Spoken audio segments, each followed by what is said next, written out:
Okay. So this is an interesting one, which I thought honestly was pretty awesome.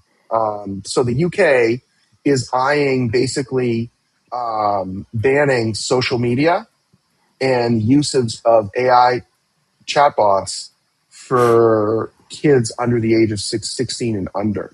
And even as you can see here, it's Spain, Greece, Slovenia, and others are planning a very similar ban throughout the EU. And this is a recent article from NBC News. And I think this is just great. I mean, I actually believe that part of the reason why younger generations have issues communicating and issues and in learning is because of social media. I think, and granted, and just full, background, right? So we've been professionally managing at Brick Marketing social media campaigns since 2007.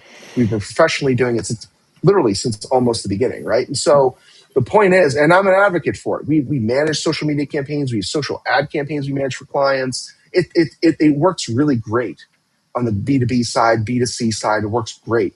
But kids, and I've seen studies over this. We're not going to get too medical in this, but I've read studies over the years that from a psychological perspective, it offers a very similar dopamine, I guess, reaction in the brain as that gambling does, and that kind of that doom scrolling in social media, so I think that's and it's prompted a whole you have a new generation that's coming into the workforce that doesn't know what it's like to not have social media, to not have that instant just swipe, swipe, swipe, fast, fast, fast, moving, and so and then the fact that these governments are taking these type of stances on it and legislation, I think is just great. I mean, I personally think the United States should do it, but unfortunately, U.S. is so big that, and there's geopolitically, there's so many challenges in this country that it's going to take a while, I think, before we get there in the United States. But it'll be interesting to see what this looks like, if these do truly go into effect. And I believe it's going to affect in Australia, if I'm not mistaken, at this point. But it'll be interesting to see a few years from now, what their cultures look like, what the new, how people are learning, how people are changing, from these bands. So, Catherine, John, what do you guys think? Catherine, if you want to Yeah, give me your thoughts. if you think about school and your experience in school, how much do we actually remember of the subject matter from back then?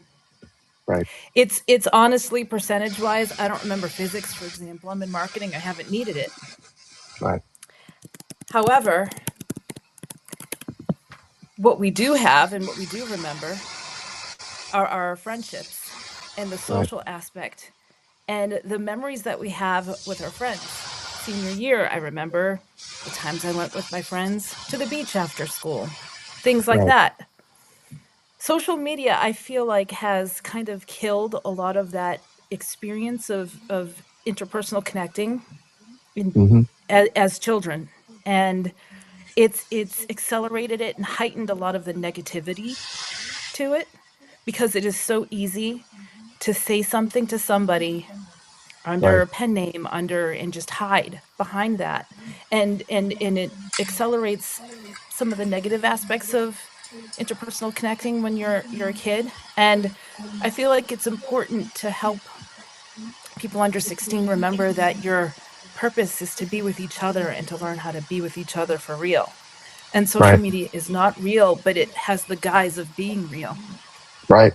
It Yeah, feels very real. And that's the problem. Perhaps social media has affected the way people talk to each other, the way people mm-hmm.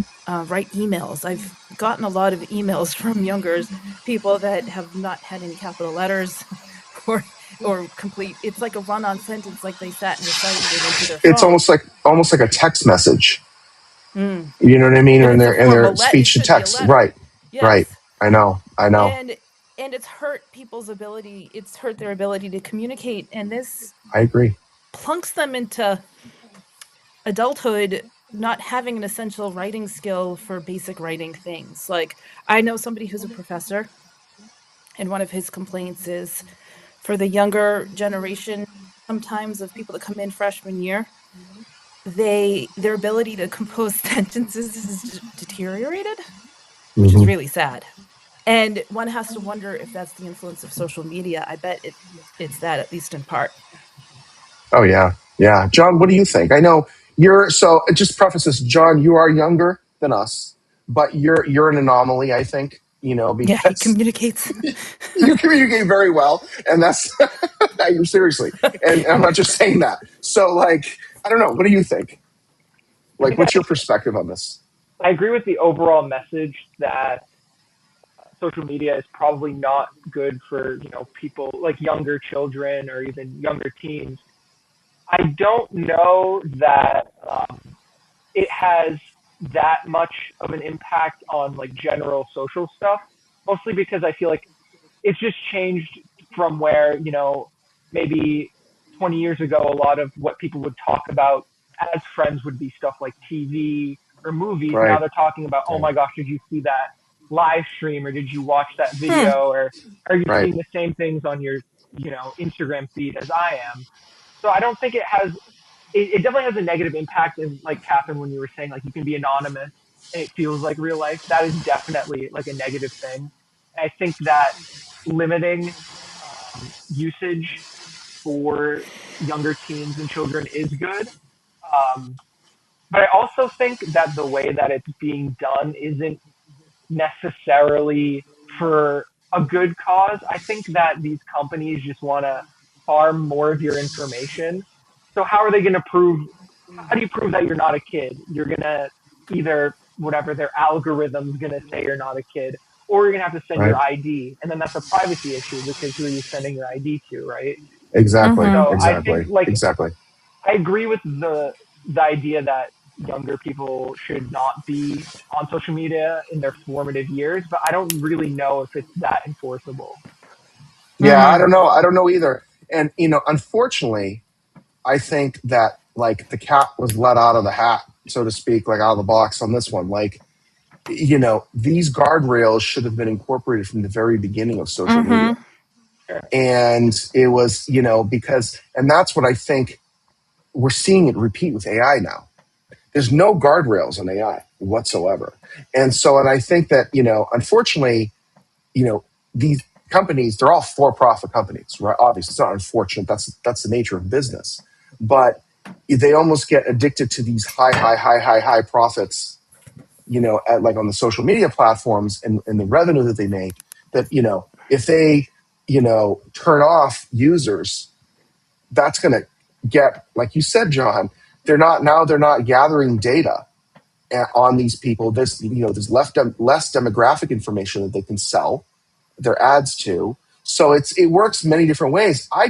My whole challenge is, and I see what you're saying. You're totally right. Like back, you know, when I was a kid, not to sound like an old guy, I am an old guy, but it's fine. But like we used to watch TV. We used to, oh, did you hear that new song? Did you watch MTV? Did you see these different things? Did you see that new video? Now the same thing happens online, but there wasn't we didn't have as a generation open access to everything at our fingertips and Yeah. things that Mm. we shouldn't see, right? Like there's certain things a developing mind of an 11 or 12-year-old should absolutely not see.